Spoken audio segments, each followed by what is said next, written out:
The Forrester mansion was cloaked in the uneasy quiet that only precedes revelations meant to destroy.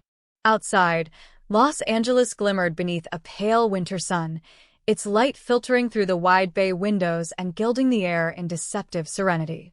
But inside the grand living room, where generations of triumphs, betrayals, and reconciliations had been spoken into being, the atmosphere was brittle. Every breath felt like it might break the silence and release something irreversible. Brooke Logan stood by the marble fireplace, the weight of an envelope trembling in her hands. Around her, the family gathered, unaware that the truth sealed within it would change everything they believed about legacy, loyalty, and blood. Eric Forrester's illness had brought them together many times before, but never like this. The man they revered, the artist, the patriarch, the compass of their lives, was gone now, leaving behind a void so immense it seemed to echo through the walls. And yet, even in death, Eric had managed one final act of control. His will, newly revised and witnessed in secret weeks before his passing, had arrived that morning from the family attorney. Brooke had insisted on reading it herself, believing she could soften whatever blow it contained. But as she skimmed the opening lines, her face had drained of color. Now, as Ridge sat on the edge of the sofa, his jaw set, his eyes fixed on her, she felt the enormity of what she was about to unleash. Steffi stood near the staircase, her arms crossed tightly, her expression wary. Thomas paced behind her, his fingers twitching with nervous energy. Donna sat apart from them, her eyes red from crying, her hand clutching the edge of the armrest as though it could anchor her against whatever was coming. Brooke drew a deep breath, the paper rustling in her hands. Eric's final will, she began, her voice steady but hollow, includes several revisions that none of us were informed of. They were signed and notarized privately about 2 months before his passing. She paused, glancing at Ridge, then at Steffi. In this document, he outlines the future of Forrester Creations. Ridge leaned forward, his tone sharp. We know what that means, Logan. He left it to me. We discussed this. Dad wanted continuity. But Brooke didn't answer. She looked at him with something close to pity, and that, more than anything, made Ridge's pulse quicken. He didn't, she said quietly. The words fell into the room like a bomb. What do you mean? Steffi demanded, her voice slicing through the silence. Brooke swallowed hard. Eric didn't leave Forrester Creations to you, Ridge. Or to Steffi. Or to Thomas. He didn't leave it to Donna, or to me, or to anyone in this room. A collective gasp rippled through the air. Ridge rose slowly, his expression darkening. Then who? Brooke hesitated, her fingers tightening around the will. He transferred full ownership and control to someone none of us expected. Someone, she stopped, searching for the right word. Someone from before all of this. From before us. Ridge's eyes narrowed. Stop speaking in riddles, Brooke. She looked at him, tears threatening to spill. Eric had a son. A child he never told anyone about. From his years in Chicago, before he built this company, before he met Stephanie. His name is Alexander. The name fell like glass breaking on marble. For a long moment, no one spoke. The only sound was the faint ticking of the grandfather clock in the corner. Then Steffi's voice, sharp and incredulous. A son? Are you saying we have some half-uncle we've never heard of, and he now owns Forrester Creations? Brooke nodded slowly. That's exactly what I'm saying. Ridge's face turned a shade paler. That's impossible. I would have known. Dad would have told me. Donna, who had been silent until now, let out a quiet sob. Every head turned toward her. The guilt in her eyes was unmistakable. Ridge's gaze sharpened, realization dawning. You knew, he said, his voice low and dangerous. Donna's lips trembled. Eric told me, but only recently. He made me promise not to say anything until after. Until after what? Steffi snapped. Until after he died? Until after he let us believe everything was fine while he handed our company over to a stranger? Not a stranger, Donna whispered. His son. Ridge slammed his fist against the table, the sound reverberating like thunder. His son. His voice broke, raw with disbelief and rage. He had me. He had us. He had this family.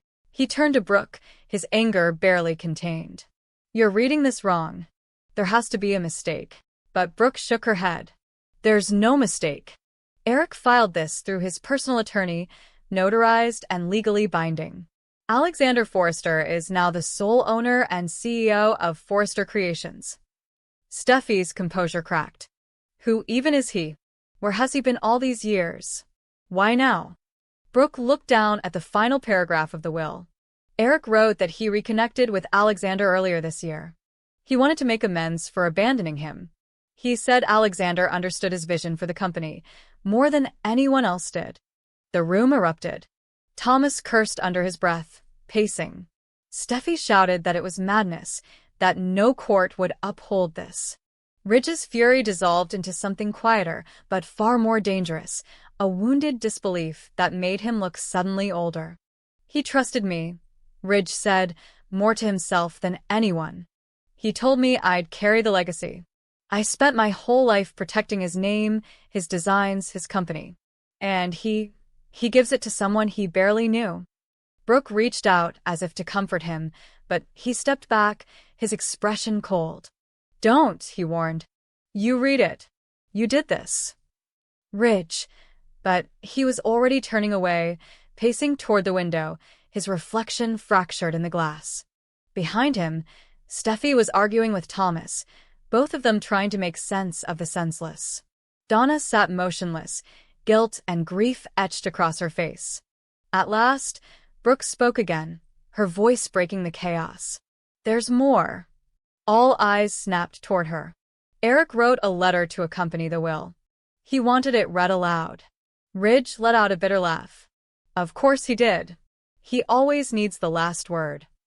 Brooke unfolded a second page, her voice trembling as she began.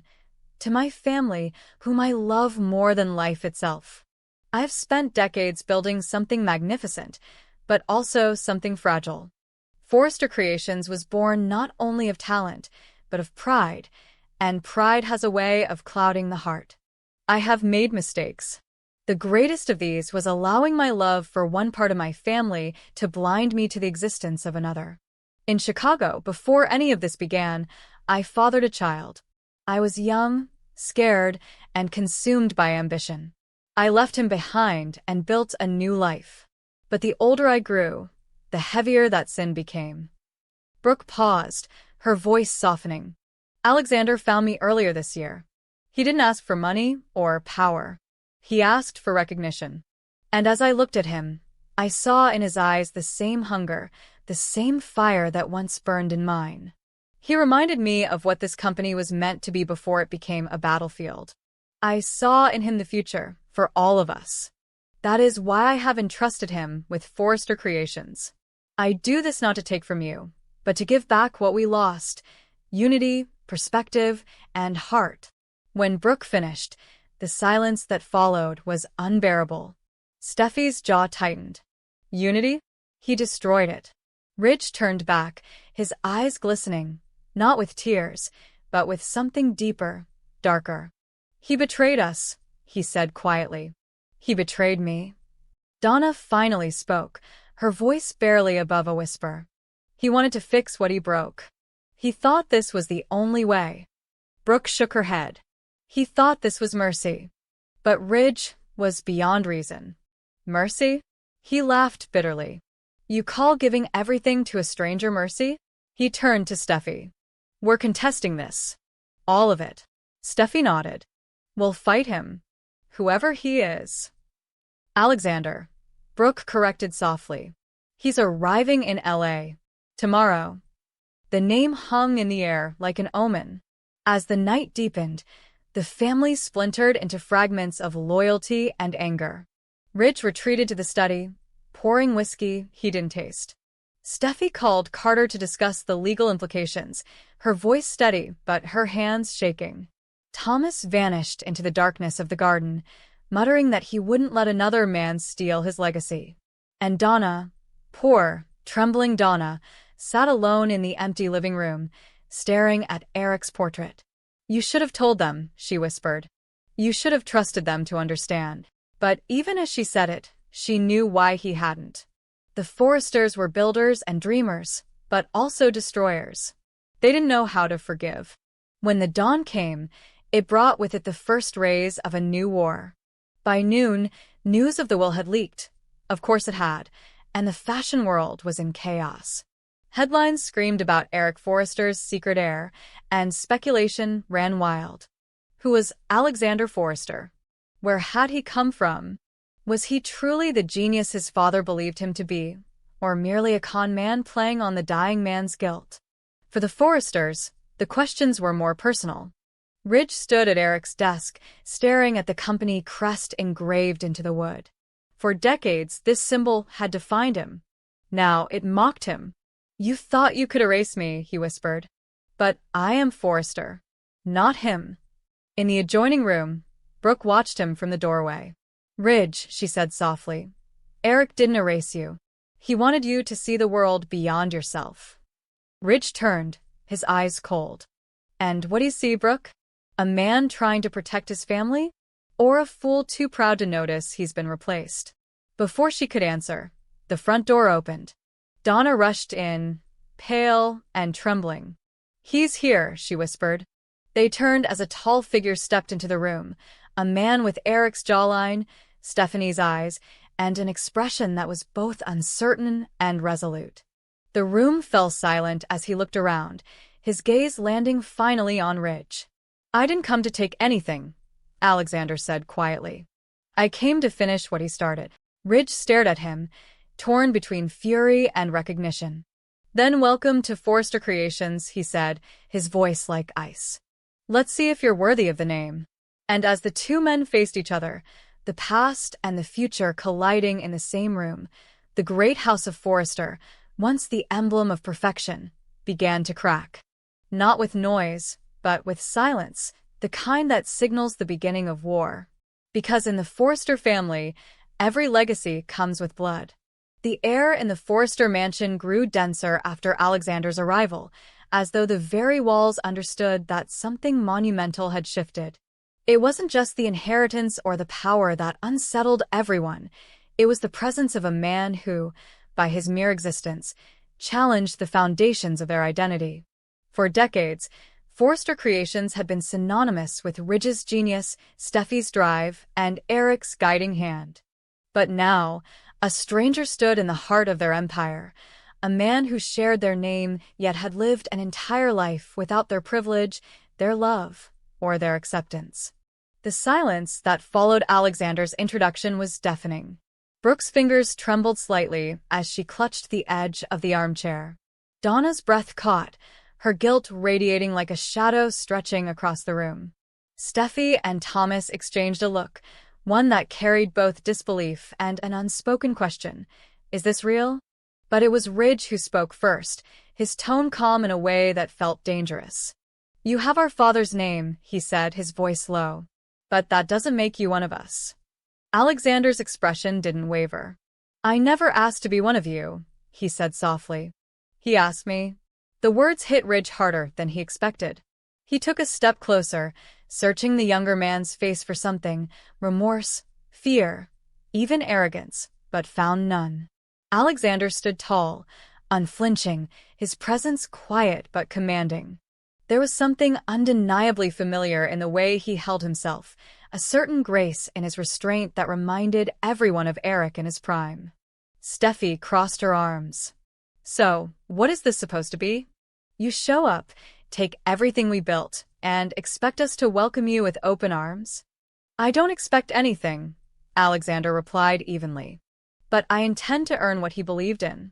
Forrester Creations isn't just a company, it's a legacy. And legacies evolve." Thomas scoffed. "That's easy to say when you've inherited one overnight."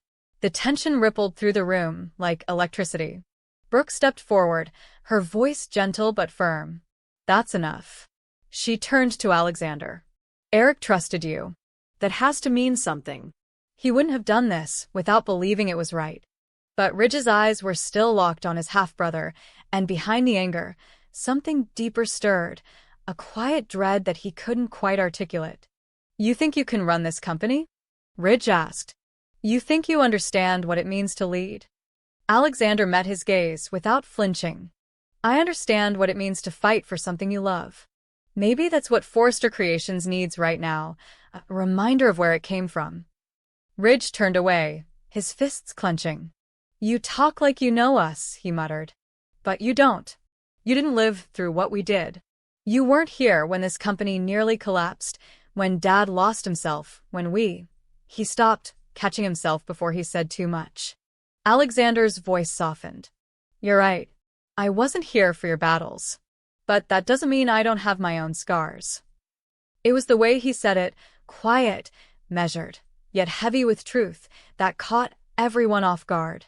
For the first time, Steffi's gaze flickered, curiosity momentarily piercing her anger. Later that evening, after the meeting dissolved into murmurs and closed doors, the mansion seemed to breathe again, but not peacefully. Brooke found Ridge in Eric's study, the glow of the fireplace casting long shadows across his face. He sat behind his father's desk, staring at the framed family photo still perched there. "He looks like him," Ridge said quietly. "Even the way he stands, it's like Dad all over again." Brooke stepped closer. Maybe that's why Eric trusted him. Maybe he saw something in him that reminded him of himself. Ridge looked up, bitterness flickering in his eyes. "Or maybe he saw a chance to fix what he broke with me." Brooke knelt beside him, her hand resting on his arm. "You're not losing your father, Ridge. You're losing control, and that's not the same thing." Ridge's silence was his only answer. Meanwhile, in one of the guest rooms upstairs, Alexander unpacked a small leather bag. He placed an old photograph on the nightstand, a faded image of a young Eric standing beside a woman with dark eyes and an infant in her arms. It was the only picture he had of his parents together. His mother had died when he was 16, leaving behind fragments of truth that never quite formed a full story. It wasn't until she was gone that he discovered who his father really was, and by then, it had been too late for reconciliation. Or so he'd thought, until Eric found him 6 months ago. Eric had come to Chicago unannounced, frail but determined.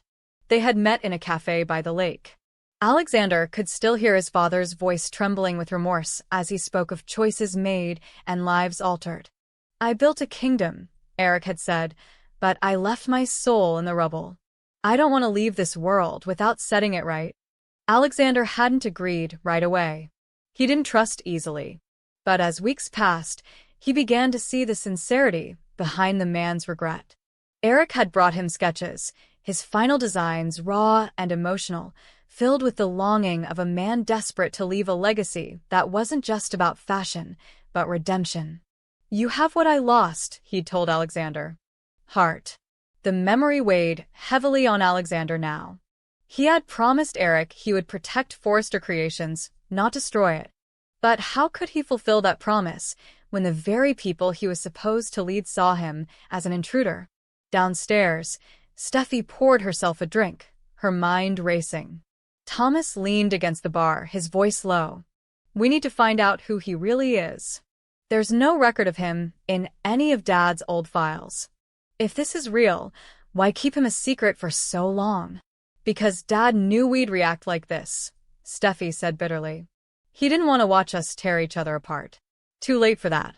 Donna entered quietly, her face pale. "Don't make this harder than it already is," she said softly. "Eric trusted him for a reason." Steffi turned on her. "You knew. You should have told us." Donna's eyes filled with tears. "He made me swear. He said if I told you, it would ruin everything he was trying to build." "Everything he was trying to build," Steffi repeated incredulously. "He built us, Donna. This family. And now he's replaced us with someone he barely knew." But Thomas wasn't listening. His mind was elsewhere, strategizing, calculating. "If Alexander really owns Forrester Creations now," he said, "then legally, he's untouchable. But that doesn't mean he can lead it. Not if we make him look like he's not fit to." "Don't," Donna said sharply. "That's not what Eric wanted." Thomas's jaw tightened. "And what Eric wanted doesn't matter anymore. He's gone. We have to protect what's left. The next morning, Alexander arrived at the Forrester offices, escorted by Carter, who looked distinctly uncomfortable. The staff watched from a distance, whispering, their curiosity barely concealed. It was a scene eerily reminiscent of when Ridge had once taken over after Eric's first retirement. Only now, the energy was colder, uncertain. When he entered the design studio, the atmosphere shifted. Models stopped mid-walk, designers froze at their tables. Alexander nodded politely, his tone professional but warm. "Thank you all for your patience during this transition," he began. "I know this isn't easy. Change rarely is.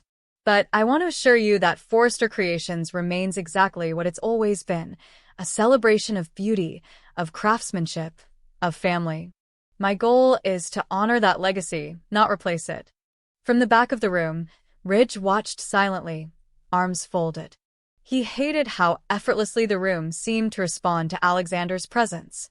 There was a quiet charisma about him, something that drew people in despite their doubts. When the meeting ended, Ridge approached him. "You handled that well," he said flatly. "But let's be clear, you may own this company on paper, but it still runs on my name. You'll have to earn your place here." Alexander met his gaze steadily. "I wouldn't want it any other way." In the weeks that followed, the uneasy coexistence became a silent war. Alexander worked tirelessly, showing up early, staying late, studying every detail of the company's history. He was polite, composed, and frustratingly good at what he did. Even the employees who had been skeptical began to soften, whispering that maybe Eric hadn't been wrong. But behind closed doors, Ridge's resentment festered. Each compliment directed at Alexander felt like a betrayal. Each success an insult. Brooke tried to reason with him, to remind him that fighting his brother would only dishonor Eric's memory. But Ridge couldn't shake the feeling that he was being erased. Then, one night, Steffi burst into Ridge's office with a folder in hand, her expression grim. "You need to see this." Inside were documents, records of Alexander's past, his education, his business ventures. But what caught Ridge's eye was a name buried deep in a financial report, a small Chicago firm that had once partnered with a rival of Forrester Creations, Spectra. "Spectra?" Ridge muttered. "He worked with them?" Steffi nodded. "More than that. He helped design one of their last collections before they went bankrupt. He's not as innocent as he seems." The revelation was a spark thrown onto dry tinder. By morning, Ridge had already begun crafting a plan to expose Alexander's past, to paint him as an opportunist who had manipulated their father's guilt. But what he didn't realize was that Alexander had secrets of his own, and one of them could destroy the family far more completely than any corporate takeover. For Eric hadn't just left a son behind. He had left a legacy built on omissions, on debts unpaid and truths buried. And as the Forrester family waged their quiet war over who truly deserved to inherit his empire, the cracks beneath their dynasty deepened. Soon, it wouldn't just be about who ran Forrester Creations. It would be about who survived it.